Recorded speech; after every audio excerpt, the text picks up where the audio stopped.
अल्लाह ताला का इरशाद नवाफिल वाले के हक में।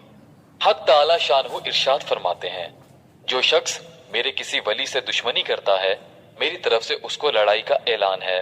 और कोई शख्स मेरा कुर्ब इस चीज की बनिस्बत ज्यादा हासिल नहीं कर सकता जो मैंने उस पर फर्ज की है, यानी सबसे ज्यादा कुर्ब और नजदीकी मुझसे फराइज के अदा करने से हासिल होती है।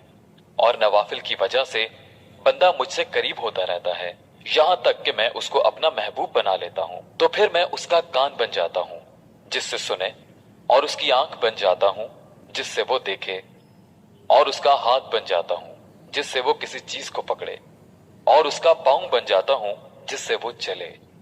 अगर वो मुझसे कुछ मांगता है तो मैं उसको अता करता हूँ, और किसी चीज से पनाह चाहता है तो मैं पनाह देता हूँ।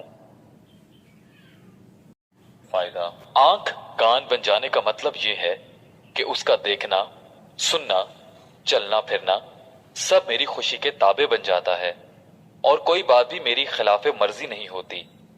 किस कदर खुश नसीब हैं वो लोग जिनको फराइज के बाद नवाफिल पर कसरत की तौफीक हो और ये दौलत नसीब हो जाए।